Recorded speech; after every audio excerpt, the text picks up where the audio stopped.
To introduce our guest today, Pastor Hilary. Please come up front here. Thank you very much for coming. Pastor Hilary is a pastor of Ponsonby Church and Brazilian Church here in Auckland. I actually love the first pastor of Ponsonby Church very much, Arthur G. Daniels. Yes. That's another story. The line. Yeah, the church where Ellen White preached on her own. Yeah, absolutely. So, just a little bit of Pastor Hilary's background. He came from, he was, were you born in South Africa? I think so, yeah. Yes, he was born in South Africa, started as a teacher there, and after that was the principal of the school, our Adventist school. He moved to the US and studied in several universities, also in Andrews University, and then he went to Korea for 4 years. He was a missionary there, and after Korea, New Zealand. It's quite, far away geography, but anyway, same as probably I did. But anyway, it gives me a pattern that New Zealand inherits all these people going different places and ending up being in New Zealand. Probably that's God's plan, because I don't believe that any of us would figure it out on our own. That's right. So thank you very much for coming, and thank you for sharing with us. May God be with you while you're speaking. Thank you.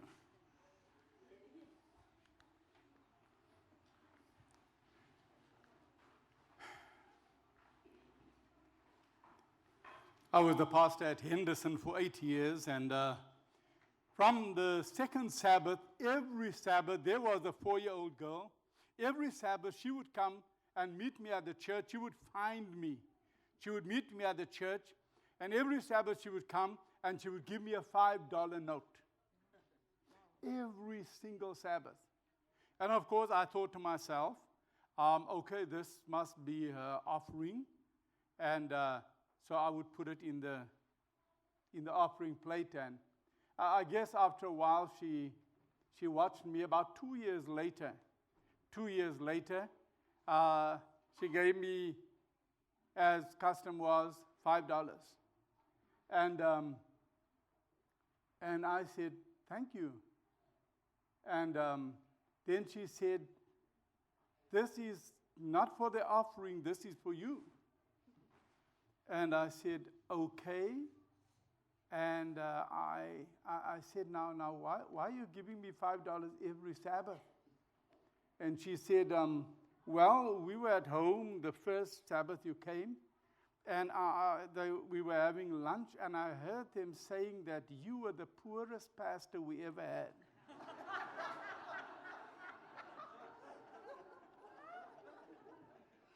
And so every week she would give me $5.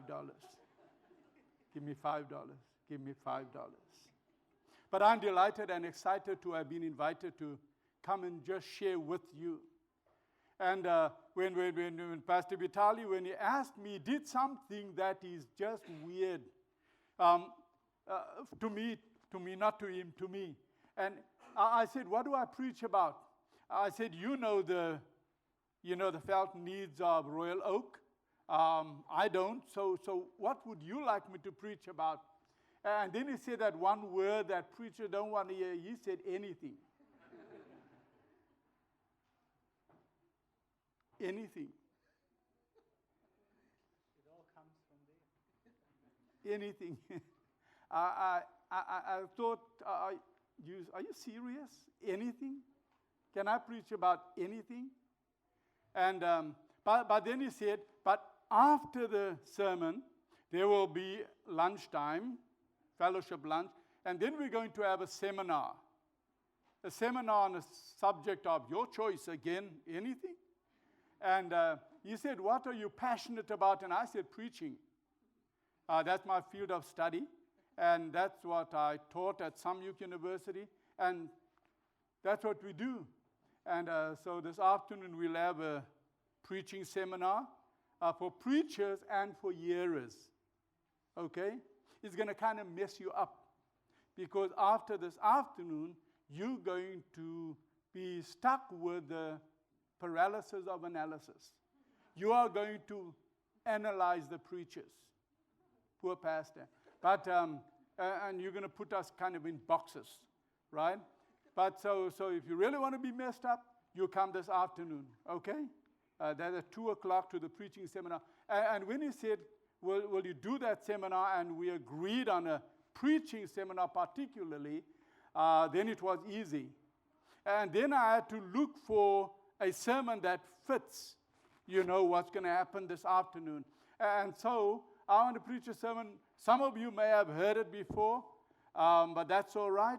When you eat, I don't know, what's your favorite food? Vegetables. Okay. What's that? Favorite food, cherry? No. She said your favorite food is cherry. Milk is very. Eh? Certainly not my favorite food. She crazy, right? Yeah. Right. No, I'm only kidding. Okay. Vegetables. So when was the first time you ate vegetables? I do not know. When I was very young. When you were a teenager, about 12 years ago, right? You had vegetables for the very first time. And when you had vegetables the first time, did you ever have vegetables after that? Yes. Did you enjoy it the first time? Yes. And the second time? Yes. Okay, so to some of you, this might be second time around, but that's all right. We're just going to take a new look at an old text. A new look at an old text. I want to give credit to Robert Ketchum for his book, I Shall Not Want. I want to give credit to Philip Keller for his book, A Shepherd Looks at the 23rd Psalm. I want to give credit to Ken Osbeck for his book on more hymn stories. I want to give credit to, who else? I said Robert Ketchum, Keller, Ken Osbeck, to Max Lucado for his book, Traveling Light. I want to give credit to Ellen Gold Harmon White for her book, The Prophets and Kings. I want to give credit to the shepherd King David himself for the psalm in which we will find our residence for just a few minutes this morning. There is no doubt in my mind that the best known chapter from the best loved book, you got it? The best known chapter from the best loved book is Psalm 23. Now you may have your favorite. I know somebody sitting there and they say, what about Isaiah 53? That Christological piece that was written 750 years before Jesus was even born. And that is a favorite. Somebody might say, what about Romans 8 that begins with no condemnation and ends with no separation? Isn't that the... And somebody might say, what about John 1? That begins with NRK no logos. In the beginning was the Word, and the Word was with God, and the Word was God. Before the beginning had a beginning, God is.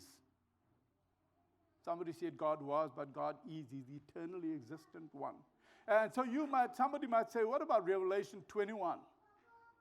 That speaks of no more and newness of everything. And somebody might say, what about Revelation 14? In which we find our theological locus, our theological framework, or the context in which we preach the everlasting gospel. And so you may have a favorite, what about John 3? And somebody might say, what about Philippians 4, etc., etc., etc. Everybody has their favorite, but the best loved chapter from the best known book, or the best known chapter from the best loved book, is Psalm 23. So you came to church this morning, and every time we come to church, it's not business as usual. So can I take you back? I mean, like way, way back? Before you were born? Before you were born? Before all of you were born. I want to take you back to the Old Testament. In the Old Testament, there was no Bible. There was no iPad. There was no smartphone. There was not even a written Bible. At that time, they didn't even have scrolls. They wrote on stone. They wrote on stone, and then later they wrote on scrolls, You know, when the Dead Sea Scrolls were discovered, it was ancient scrolls. Can I take you back there? By the way, nobody had a... Does everyone here have a Bible? Does everyone here have a Bible? Everyone have a Bible? That's a kind of a stupid question, right? Because if you have a smartphone, you have all the Bibles that you can ever want. So everyone has a Bible. But in the days, in the Old Testament, people did not have Bibles in their hands. It was the oral tradition. Some say the oral, but it's the oral, A-U-R-A-L, tradition. You know, what people heard and they repeated. So oral, same thing, right? So we need a reader. We need a reader, somebody who can read. Volunteer or reader? What's that? Did I point a finger? Okay, come on. Anybody? Okay, you'll read it will be on the screen, right? And in the Old Testament, people didn't sit on pews, they stood up. Whenever the Word of God was read, people stood up because it is holy writ, right? So let's stand. Let's stand. Just imagine you were way back then. You will understand why we're doing this later. Okay, we're going to take a new look at an old text. So I'm going to ask our reader to have a mic. And then she will read it phrase or line by line. She will read one line, everyone repeats that line. That's how they did it. They call it call and response. And the reader and then the response by, okay. Let's just do Psalm 23. Okay. The Lord is my shepherd. I shall not want. He makes me to lie down. In green pastures. He leads me beside still waters. He restores my soul. He leads me in paths of righteousness for his name's sake. Yea, though I walk through the valley of the shadow of death, I will fear no evil. For you are with me. Your rod and your staff, they comfort me. You prepare a table before me in the presence of my enemies. You anoint my head with oil. My cup runs over. Surely goodness and mercy shall follow me all the days of my life. And I will dwell in the house of the Lord forever. You may be seated. Thank you so kindly. Thank you so much.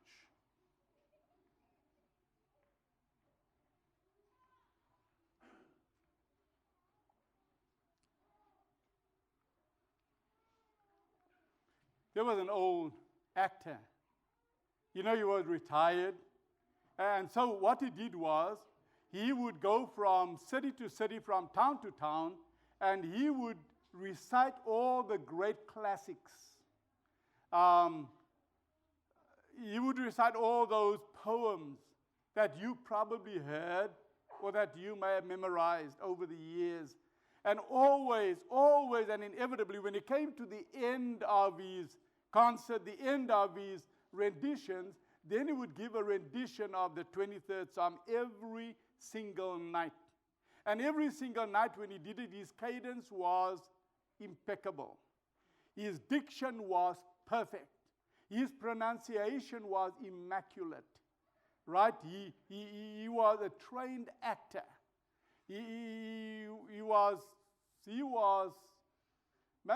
qualified to do what he did, and he did it well.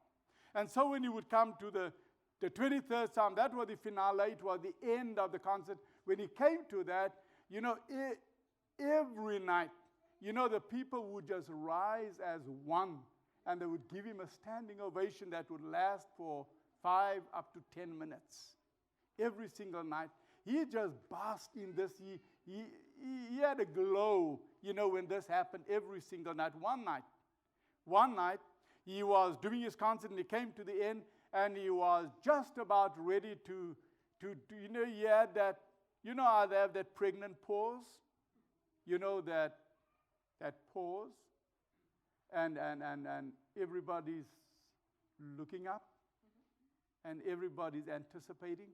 He had that pause, and when he had that pause, there was an old man who just came, shuffling to the front, and he came and he stood next to him and he said, "Son, can I do that tonight?" So this actor, this was kind of strange, and he said, "Oh, okay." He knew that this old man did not have the training that he had. He knew this old man obviously did not have the experience that he had in reciting to vast audiences like that. And so just to humor the old man, he gave him the mic, and the old man took the mic, and the actor politely just stepped back a little bit out of the spotlight, and there was the old man all alone, and in a voice that was hushed and low, he just started reciting, "The Lord is my shepherd." And he went right through, and at the end, there was not a dry eye in the house. People had put hands in pockets and pulled out pocketchips, and we call it handkerchiefs, the pocketchief. But they pulled it out of their pocket. Ladies took out Kleenex, tissues, and everybody was just wiping tears, from their eyes. This actor was stunned, shocked, and surprised. He was puzzled and perplexed. He was kind of confused, and he looked at the old man and he said, "Sir, I've never had that kind of response. Tell me, what is your secret?" And the old man looked at him as old men do, and he just smiled as old men do. I can say it because I'm old people. And I just looked at him, and the old man said, "Son, I know that you know the song, and you should know that I know the shepherd." And there was a big difference, Psalm 23 is undoubtedly the best loved psalm and the best known chapter in the whole Bible. Robert Ketchum, in his little book, "I Shall Not Want," he tells of a 4.5-year-old girl. Anybody 4.5? Nobody? But there was this 4.5-year-old girl. She was at school. And the teacher at this church school said to her once, said to the class, "Does anyone know Psalm 23? And this girl, very quickly, she put up her hand. And the teacher said, "Do you really know Psalm 23? And the girl said, "Yes, ma'am." And the teacher said, "Can you come and recite it to us?" And the girl came to the front, and she bowed very politely. And then she simply said, "The Lord is my shepherd. That's all I want." She bowed and went back to her seat. Now, this girl, she might have missed a word here and maybe a comma there, but she captured the heart of Psalm 23. You see, if the Lord is your shepherd, that's all you need. If the Lord is your shepherd, that's all you need. A couple of years ago, they did a musical composition, and I know that you're a musical man, but they did a musical composition. It was called The New 23rd. And it was based on this girl's response. And that psalm simply says, "Because the Lord is my shepherd, I have everything that I need." I have everything that I need. And so we're going to look at Psalm 23 just for a few minutes. I'm not going to keep you long. I'll say like Marilyn Monroe said,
Vince, I won't keep you long.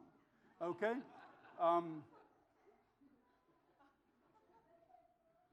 Go with Elizabeth Taylor. Yep. But let's just look at one verse. And that is Psalm 23, verse 5. It simply says, "You prepare a table before me in the presence of my enemies. You anoint my head with oil. My cup runs over." How many of you know that verse? How many of the kids know that verse? You know it? Okay, it's easy, right? Easy peasy, right? Just three things. This verse just tells us three things.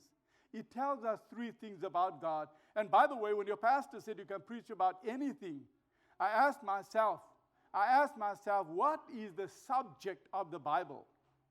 If the subject of the Bible corresponds with what I'm going to preach about, that's all good. By the way, the subject of the Bible is God.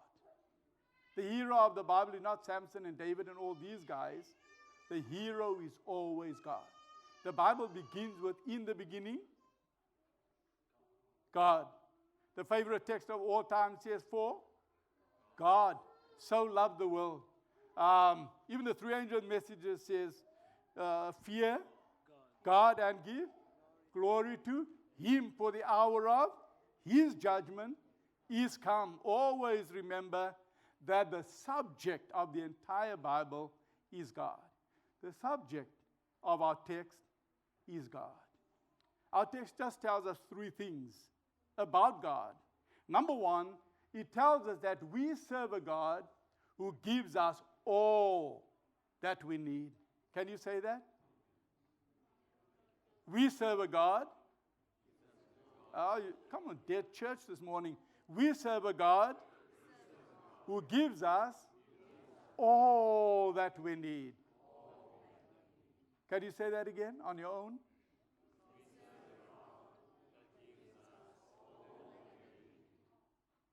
Psalm 23, verse 5 says, number one, we serve a God who gives us all that we need. You prepare a table before me in the presence of mine enemies. Now, you're asking yourself, what does a table have to do with sheep? What does a table have to do with a shepherd?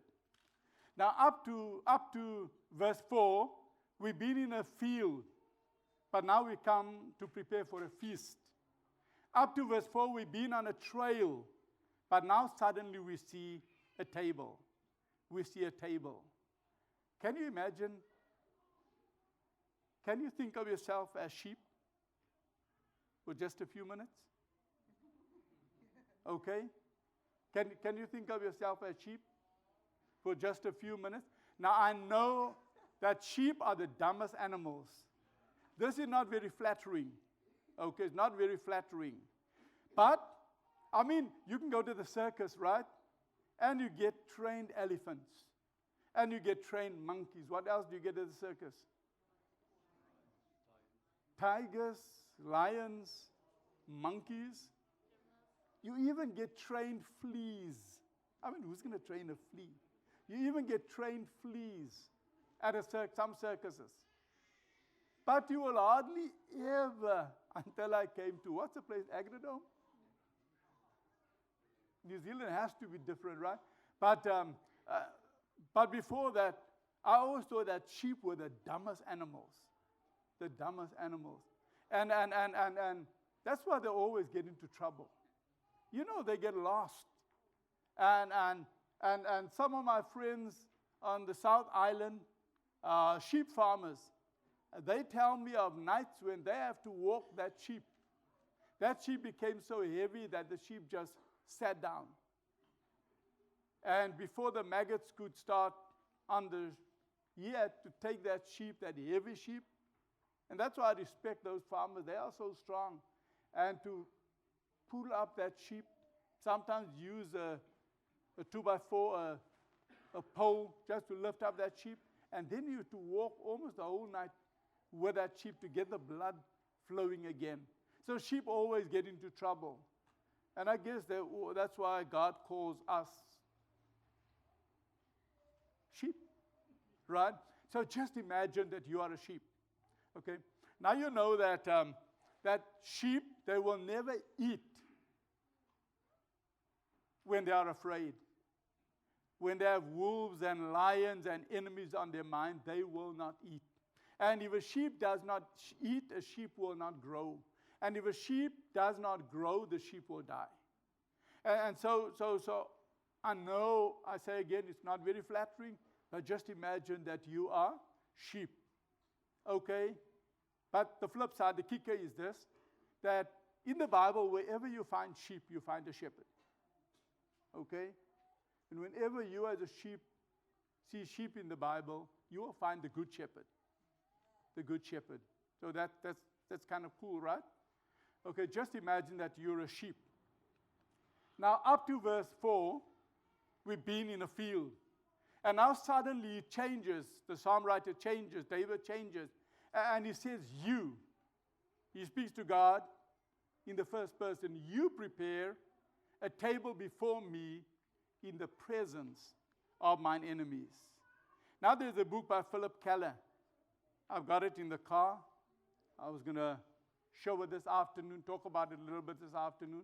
But Philip Keller writes, and he says, in the Middle East, every morning, the shepherd would take his sheep and he would walk for miles and miles and miles, and they would look for a flat piece of ground, a mesa, in Argentina, right? A flat piece of ground, they would look for it. And when they find that flat piece of ground, they look for one that has lots of grass on it. Lots of grass on it. And when they have found it, in fact, the shepherds there, they call that good tableland. Good tableland. And when he finds that flat piece of ground with good grass on it, then he huddles his sheep all together and he leaves them. And then he goes to prepare that tableland. That tableland. You see, I told you just now, a sheep will not eat when a sheep is afraid. And so the shepherd would go and he would pull out all the poisonous plants that will kill the sheep. And then he would pull out remove all the sharp objects that can wound the sheep. And then he would drive off all the wild animals that can attack the sheep. But there's one more thing. Philip Keller says in the Middle East, just about 6 inches under the ground to 12 inches under the ground, they have little snakes called adders. And this is not the grandfather to the calculator, but the adders. These were little snakes. They were just about so short. And Keller writes, and he says, when this shepherd goes, we've cleared the that tableland, and then he walks up and down. He knows that underground there are snakes. And Keller says that if the shepherd did not do his job properly, when the sheep comes onto this tableland and start eating, the snakes underground, they would sense that there are sheep up here, and they would come out of their holes and they would bite the sheep on the nose. And this will not instantaneously kill the sheep, but it will cause the sheep to have a fever. And this fever will result in the sheep not eating. And if the sheep doesn't eat, the sheep will eventually die. And so what the shepherd does, he walks up and down on this tableland and is looking for little snake holes. And wherever he finds a snake hole, the shepherd in the Middle East always has olive oil. Always has olive oil. And when he comes to the snake hole, he just pours a little circle of oil on top of that hole. And then it goes up and down and looking for snake holes. And wherever he finds a snake hole, a circle of oil, a circle of oil, a circle of oil, a circle of oil on top of all of these snake holes. And when he has covered the whole field, it is only then that he brings his sheep. And when he brings the sheep and the sheep start eating, this is what happens. The snake sense the sheep are up there, and the snake, they come up, but when that smooth bodies of the snake hits the oil, guess what? They just slide back. They cannot come out. So that the sheep can eat in peace, in the presence of its enemies.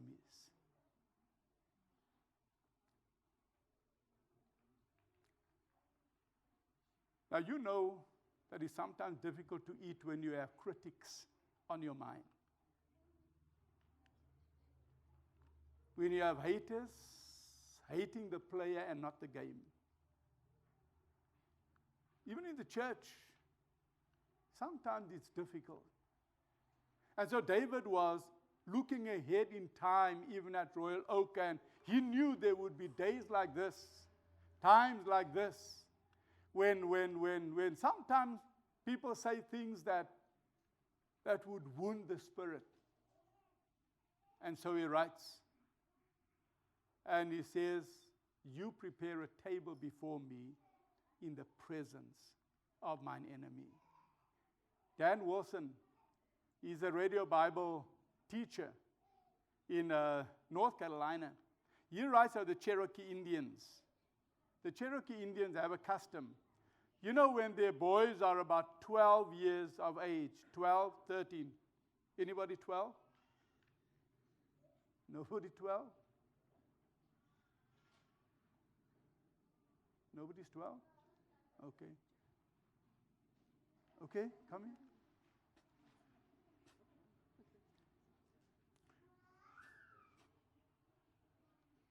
Your name is?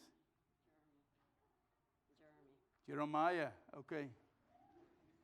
They just shortened it to Jeremy. What do they call you, JR?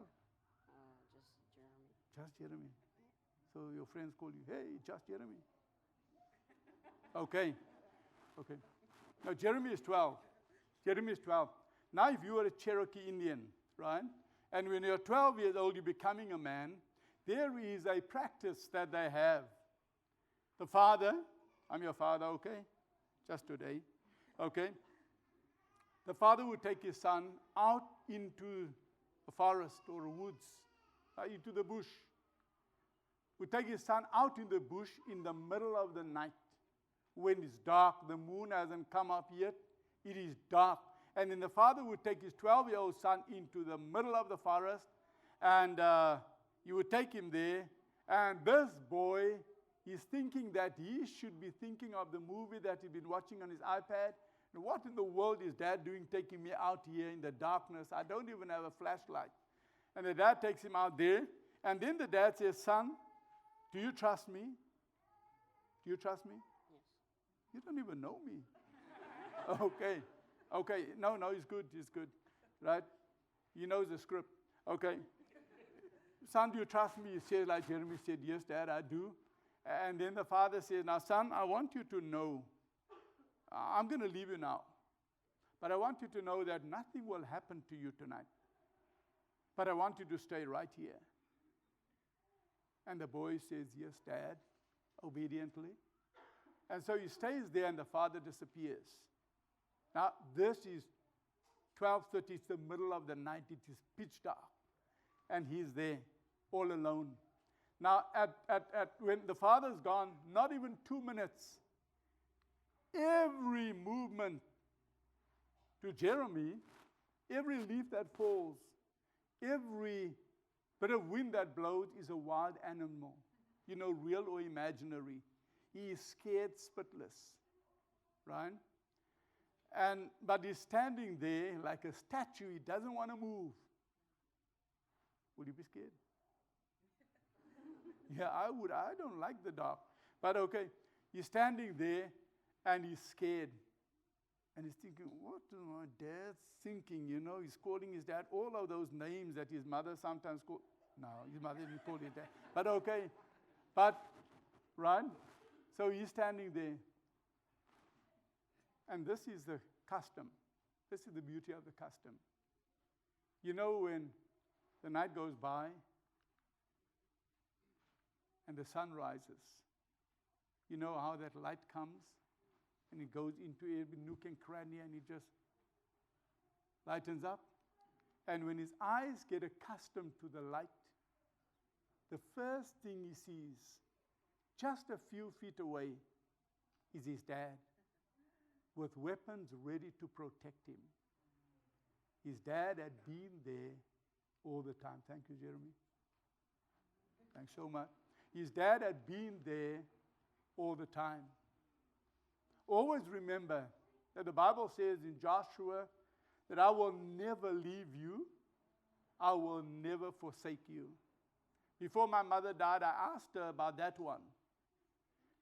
When I was growing up, she said, if you go into the disco, your guardian angel is going to stay outside and you're going to go in alone. Before she died, she said, Mom, you lied on me. Look here. The Bible said, I will never leave you nor forsake me. She laughed. She said, it worked, didn't it? But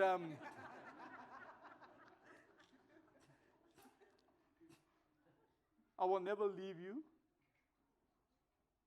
Never will I forsake you. Even in Matthew, with the Great Commission, that's often the Great Omission, he says, lo, I'm with you. What does it say? Lo, I'm with you. The better translation say always. It means always in terms of time and all the way in terms of distance. In time and space, God is with us all the time. All the time. He never leaves us like that Father. And so the child of God, here at Royal Oak, you prepare a table before me in the presence of my enemies. We serve a God who gives us all that we need. But the text goes on. The text says that we serve a God. You see, peace is not the absence of problems. Peace is the presence of the Good Shepherd, Jesus.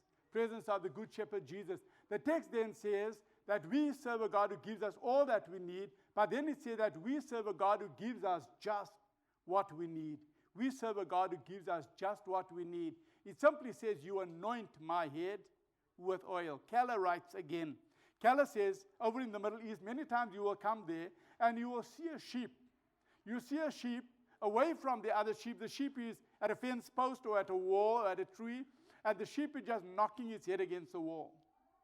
Just knocking his head against the wall. And you think the sheep is crazy. Yes, the sheep is going crazy because the sheep has a problem.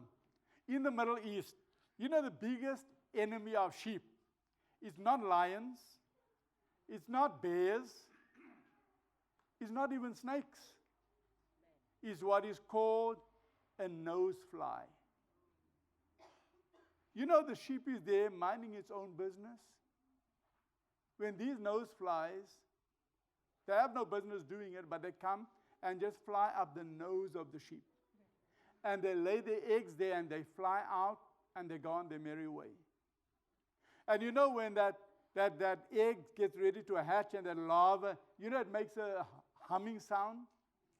Now a sheep does not have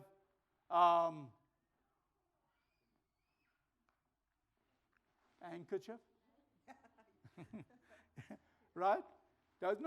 Cannot do that. A sheep does not have tissues. A sheep does not even have fingers, you know. You also did that? Okay. You better not laugh, all of you did it. Right? But the sheep cannot even do that. But this thing is driving the sheep crazy. And so the sheep is standing there banging his head against it, hoping this thing will fall out, but he doesn't. When the shepherd sees that, the shepherd knows exactly what to do. The shepherd takes a mixture of olive oil and sulfur. Have you ever been in Rotterdam?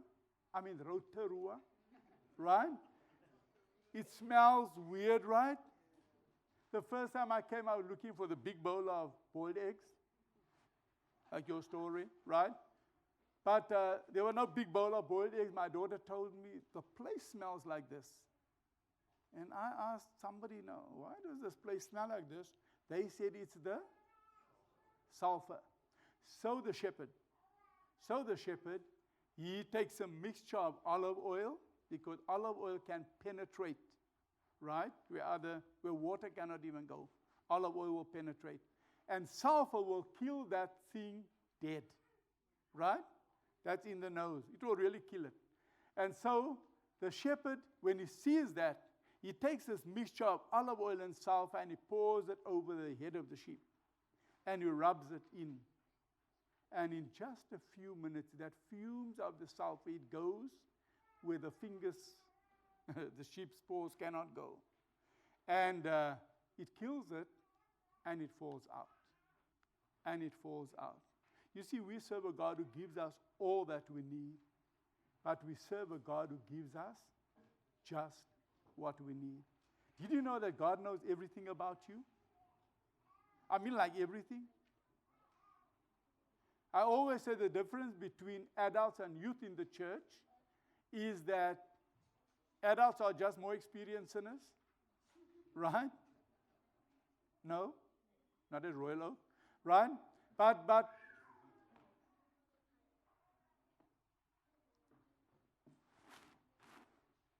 God knows everything about me.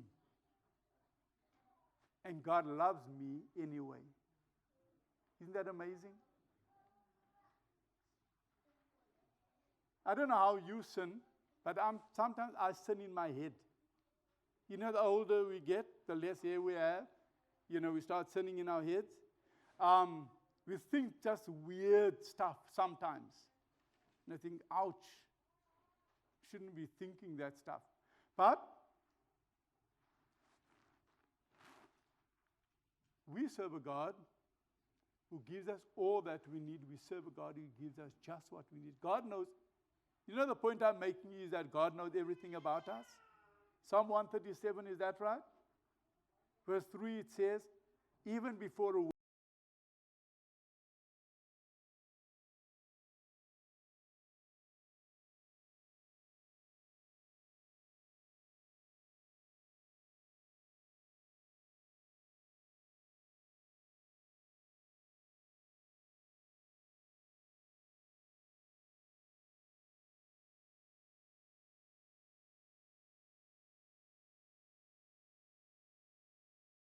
God knows it completely. God knows everything about me, and He still loves me. Did you know that God knows your deepest need? Your heart takes your burdens and your needs right now. God knows it.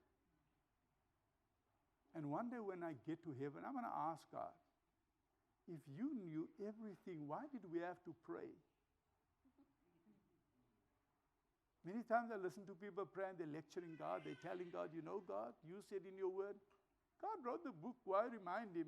But God knows everything about everything. I think God just likes to hear the sound of your voice. And that's why he wants us to pray. He knows everything, and he still loves us. We serve a God who gives us all that we need. But we serve a God who gives us just what you need. Do you know that every night, that shepherd would sit like Alexander sitting here, and he would have his staff, right? That's a long staff. And he would hold it like that, and the sheep would come, and they have to jump over.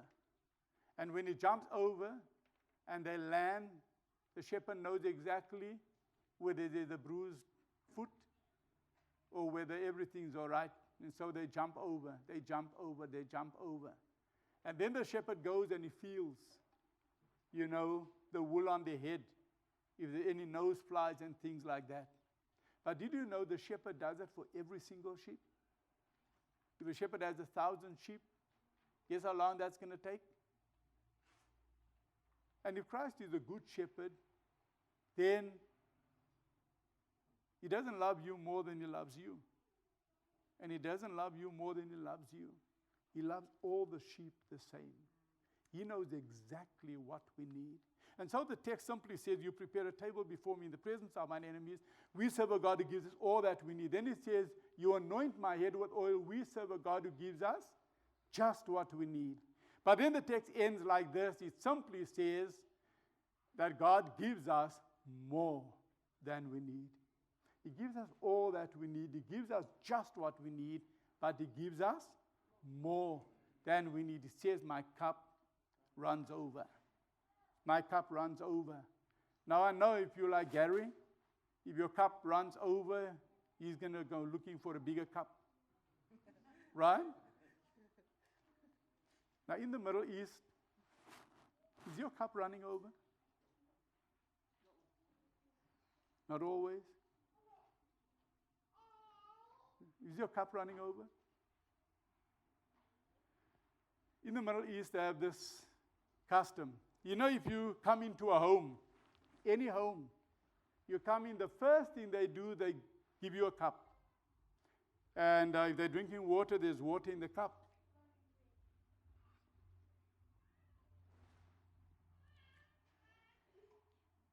Sorry, man.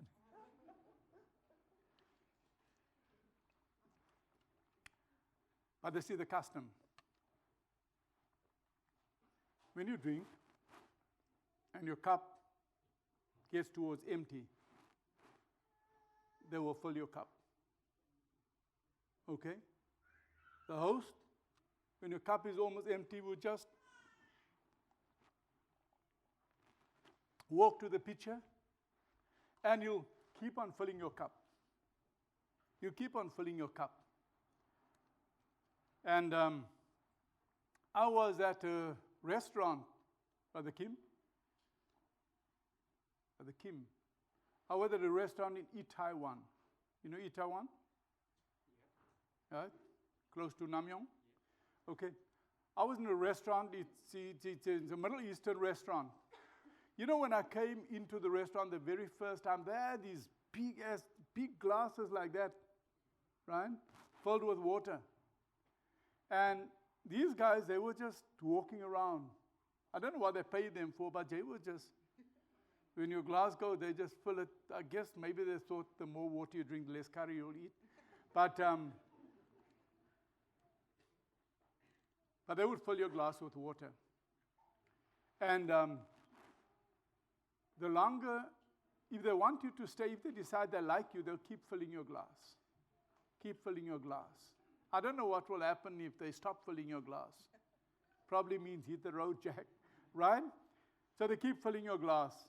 And the custom is, if they decide that we like you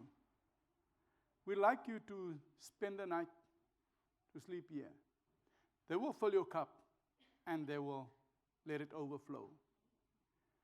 Because if your hand is wet, it means you're a guest of the family. You're going to stay the night. You're going to spend the night here with us. We enjoy your company so much. We enjoy your company so much. Is your cup overflowing?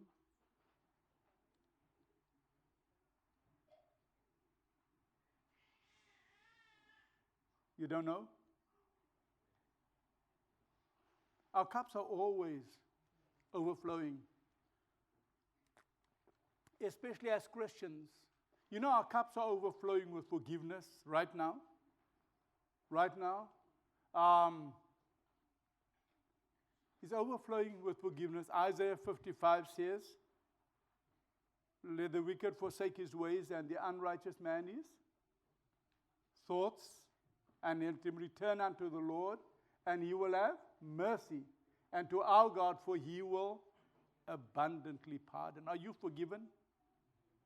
There's an old song that says, I'm not perfect, just forgiven. I wanted to change the license plate on my car and put 4 given, but it was taken. I tried all kinds of combinations, and it was taken. And I asked the guys, man, aren't there some people who deregister their cars? Don't you have a database, that you can just check? The guy looked at me as though I was from Mars. But he said, no, it's taken. But I will work it out sometime. But my cup is overflowing with forgiveness. With forgiveness.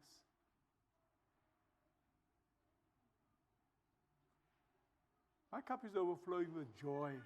And yours? Peter writes and he says that you rejoice with joy unspeakable and full of glory. Have you ever had joy unspeakable? Have you ever been so excited, so happy you didn't know what to say? You couldn't even say thank you to your parents who did what they did or gave you what they gave you. And this is what he's speaking. He's speaking about joy unspeakable. When you cannot even speak for the sob that is within your breast. When God brings release at your biggest point of need. So our cups are overflowing with forgiveness. It's overflowing with joy. It's overflowing with power. Isaiah says, now to him, Ephesians says, Paul, now to him who is able to do exceedingly abundantly above all that we ask or think, according to the power that works in us.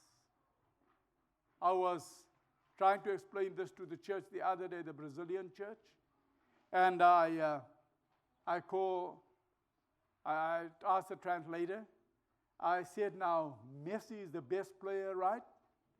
And he's from Argentina, right? And see, Martin is smiling. Messi is the best player. And the translator looked at me and he says, yes, now. But he's not. And I said, what do you mean? He said, Pelé is the best player, the GOAT, the greatest of all time, football player. And Messi is great, the greatest now, but Pelé is the greatest of all time. And I said, yes, yes. Now you can understand the text. It says, exceedingly abundantly. Messi, exceedingly. Maradona, exceedingly. But Pelé, exceedingly abundantly. Okay? More than 1,000 goals. Right. Our cups are overflowing with forgiveness. It's overflowing with joy. It's overflowing with power. There was a professor of mine. He was working in Trinidad and Tobago. He was working in Trinidad and Tobago. And he tells a story. He says that he had a PhD in missiology, right? Missions. And he was adequately and well qualified to do anything in the church. So he went to the mission field, Trinidad and Tobago. And when he went there, because he had a good voice, his job was simply to lead the song service, the singing. Every night, he would lead the singing. He could do many things. He could do things better than everybody else. But he would just lead the singing. He says one night he was leading the singing, and he had a custom at the end. He would always say, is there a favorite? Do you have a favorite? And So this night, he was leading. People were singing. And there was this lady, she was sitting close to the door at the back. And you know, when he looked at her, on the left side of the face, she had no ear. On the right side, she had half a ear. She sat with her back half turned towards the front. Her body was covered with sores. He said it made him nauseated just to look at her. And then when she turned, she had no nose. She lifted a hand that had no fingers. And she said, "Can you sing my favorite?"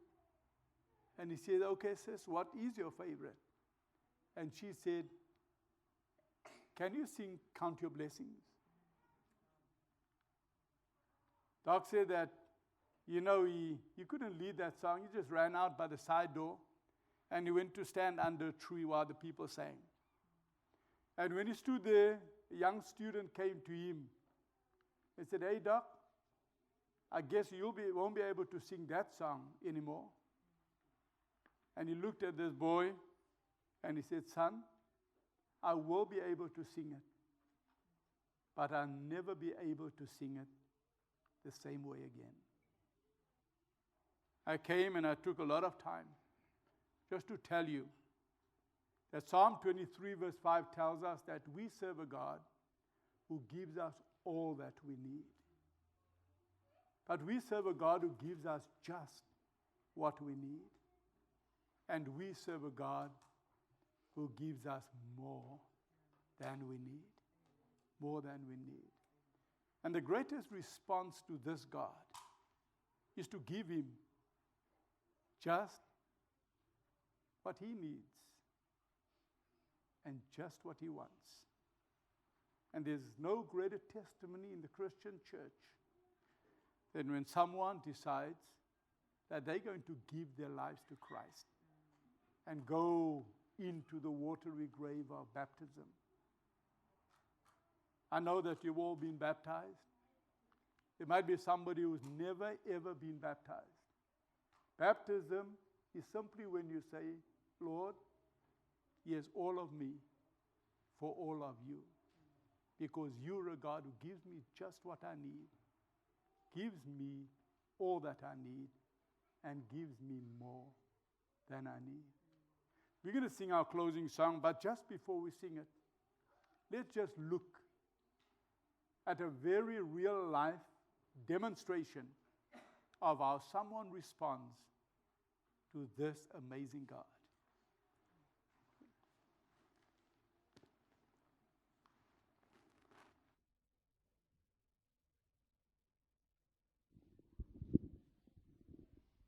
I never insist on the baptism. And despite we have lots of Bible study classes in this church, which happen during the week, in the evenings, on Friday, different times of the day, the purpose is never to get people into the water.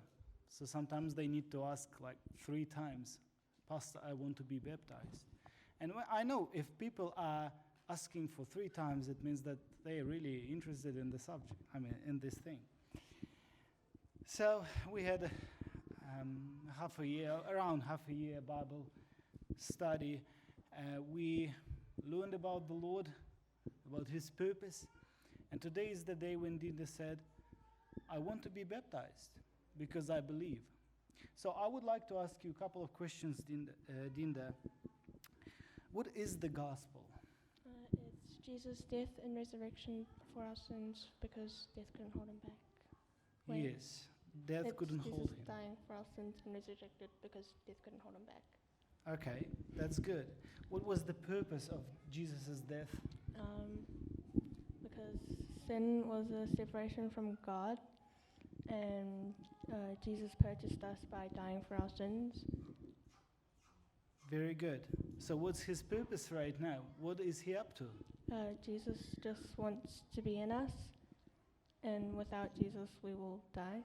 Yeah, that's what happens when the Spirit of God is not in the person dies. All right, so the last question, why would you like to be baptized? I want to tell the world that I choose Jesus as my one and only Savior, and that I want him to be in me. Amen. You heard that. When God took people out of slavery of Egypt, he took them through the waters of the sea. When God took people out of death of the wilderness, he took them through the water of the river, Jordan River. When God takes someone out of the slavery of sin, he takes him through the water, or her. I believe that what Jesus said, you need to be baptized of water and baptized of the Spirit. That's the way to the eternal life. That's the way to the kingdom. So today we perform one part, getting baptized of the water. But I know that one day for every one of us, there will be a baptism with the Spirit. And I wish that actually thing happen in the life of every believer sitting here in this church. We will go into the font and appear there shortly.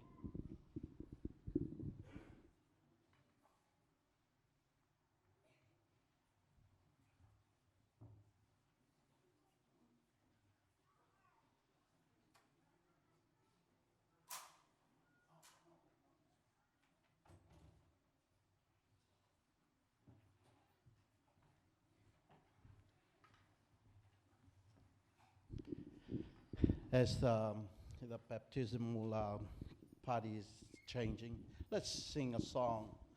I have decided to follow Jesus.